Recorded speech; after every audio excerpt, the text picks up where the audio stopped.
मुग्धा और उसकी सास के बीच पूरा समय सास के किसी न किसी काम को लेकर मतभेद चलते ही रहते हैं। बहू, ओ बहू, जरा चाय बना दे। मुग्धा चाय लेकर आती है। ये लीजिए, और कुछ चाहिए? अरे नहीं, बस चाय पीने का मन था। जाओ, तुम दूसरा काम करो। चाय पीने के थोड़ी देर बाद सास दोबारा मुग्धा को आवाज लगाती है। अरे बहू रे, आओ बहू, जरा हलवा तो बना दे, मीठा खाने को मन हो रहा है। इसी तरह मुग्धा की सास पूरा समय कोई ना कोई काम बताकर उसे रसोई से बाहर तक निकलने नहीं देती।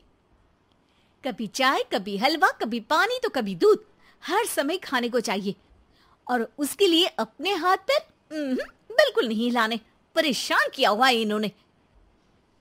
सास की जबरदस्ती परेशान करने की आदतों से दुखी मुग्धा एक शाम सचिन के साथ अपने कमरे में बैठी हुई बात कर रही होती है। सुनो जी, मम्मी जी की ये जानबूझकर मुझे परेशान करने की फरमाइशों से मैं बहुत फ्रस्ट्रेट हो चुकी हूँ। पूरे दिन में एक सेकंड का आराम नहीं मिलता। रसोई से बाहर कदम रखती नहीं कि बहू ये बना दे, बहुरी वो बना दे। अरे इनकी फरमाइशें चलती ही रहती है। अरे मुग्धा, माँ खाने की शौकीन है, पर उम्र हो चली है, खुद खाना नहीं बना सकती, इसलिए तुमसे बोलती है। अरे तो शौक भी उम्र देख कर रखने चाहिए ना। समझ में नहीं आता, हर समय फेविकॉल का जोड़ लगाए सोफे से चिपके बैठी रहती है। इतना सब डाइजेस्ट कैसे हो जाता है उन्हें? अरे तुम मेरी माँ से इतनी नफरत कैसे कर सकती हो? मैं उनसे नफरत नहीं करती जी, बस परेशान हूँ। जहां मुग्धा अपने पति से ये सब बोल रही होती है, वहीं उसकी सास भी कमरे के बाहर दरवाजे से कान लगाए सारी बातें सुन रही होती है और अगली दोपहर रसोई में मुग्धा के पास जाती है। बहू, आज ना मेरा कुछ मसालेदार खाने का मन है। तो चाय बना दूं? मुझे बहुत पसंद है। अरे ना, ऐसा कर लिट्टी चोखा बना ले। और हाँ, जितना मसाला बातों में मिलाकर पति को सुनाती हो ना, सब्जी में भी वैसे ही डाला करो, खाना स्वादिष्ट बनेगा। सास की बात सुनकर मुग्धा हैरान रह जाती है। मतलब अब पूरा समय मुझ पर हुक्म चलाने के साथ बंद कमरे में हुई पति पत्नी की बीच की बातें भी सुनती है? अरे बात जब मेरी थी तो सुनने में क्या दिक्कत है? ये कहकर सास वहां से चली जाती है। अरे अब तो हद पार हो गई, इस तरह से तो ये मेरा जीना मुश्किल कर देंगी। मुग्धा सास की हरकतों से परेशान उसका हल सोचने लगती है और इसी तरह कुछ दिन बीत जाते हैं, जिसमें सास का जन्मदिन आता है। मुग्धा बहुत खुशी के साथ अपनी सास को एंड्रॉइड मोबाइल गिफ्ट करती है। मम्मी, आपको सबसे बात करने के लिए बहुत दिक्कत होती है ना, कभी सचिन तो कभी मुझे बोलना पड़ता है, पर इस मोबाइल से आपको कोई दिक्कत नहीं होगी। एक जगह बैठे बैठे बहुत कुछ कर सकती हैं अब आप। मोबाइल देख सासू माँ खुश हो जाती है, पर उसे इस्तेमाल करना तो आता नहीं, इसलिए साइड में रख देती है। जिसे देख मुग्धा घर का सारा काम छोड़ मोबाइल सेट कर सास को इस्तेमाल करना सिखाने लगती है, जिसके बाद अब सास पूरा समय मोबाइल में ही लगी रहती है। हाय, जब से मम्मी को मोबाइल मिला है मेरी लाइफ में कितनी शांति आई है। अच्छा है, इसी तरह बिजी रहे तो मैं भी सुकून की जिंदगी जी पाऊंगी। अब मुग्धा जब मन करे काम करना, जैसा चाहे वैसा खाना बनाकर खाना, पूरा समय रिलैक्स और खुश रहने लगती है। क्या बात है, आजकल तुम बहुत चहक रही हो।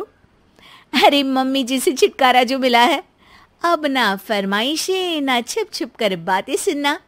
अच्छा, तो मोबाइल गिफ्ट करने की ये स्कीम थी। इसी तरह दिन बीतते हैं और अब मोबाइल पर लगी सास फरमाइशों की जगह सवालों के लिए बहू को आवाजें लगाना शुरू कर देती है। अरे बहू सुन तो, देख जरा किसी का फोन क्यों नहीं मिल रहा? रिचार्ज खत्म हो गया है, पर अभी 4 दिन पहले ही तो मैंने किया था, इतनी जल्दी कैसे खत्म हो गया? अरे मैंने कल तेरी कनाडा वाली मौसी सास से 3 घंटे बात की थी ना। क्या? इतना महंगा तो मोबाइल भी नहीं आया जितना महंगा इसका रिचार्ज पड़ रहा है। इसके बाद तो जैसे मुग्धा के दिन के 24 घंटे में से 20 घंटे सास के पास उनके मोबाइल रिलेटेड प्रॉब्लम सॉल्व करने की ड्यूटी ही बन जाती है। अरे मुग्धा, ये मोबाइल में अचानक तेरी मौसी सास की शक्ल क्यों दिखने लगी? और ये तो हिल भी रही है। मम्मी, ये गूगल डुओ का वीडियो कॉल है। इसमें आप बात करने के साथ एक दूसरे की शक्ल भी देख सकती हो। अच्छा, ये तूने मुझे पहले क्यों नहीं बताया? अब बताने के लिए पहले नहीं बताया। इसी बीच सचिन भी वहां आ जाता है और सास अपनी वीडियो कॉल में बिजी हो जाती है। क्यों, सास बहू में क्या गपशप चल रही है? इसे गपशप नहीं, दिमाग का दही होना बोलते हैं। पर तुम तो मम्मी को मोबाइल देकर बहुत खुश थी, फिर क्या हुआ? हाँ, उसका सुकून भी कुछ ही दिन मिला। अब घर के टंटे खत्म हुए तो मोबाइल की टिंग टिंग शुरू हो गई। देखो भाई, कुछ पाने के लिए कुछ खोना तो पड़ता है। आखिर तुमने मोबाइल अपने फायदे के लिए ही तो दिया है, तो फिर सवालों के जवाब भी देने पड़ेंगे, क्योंकि जब तक उनके हाथ में ये फुंथरू रहेगा, तुम्हारी लाइफ में प्राइवेसी और सुकून रहेंगे। कहने का मतलब है अगर इससे प्यार बढ़े तो दाग अच्छे हैं। अरे मुझे पहले दिन से ही पता है मोबाइल किस मकसद से दिया गया है।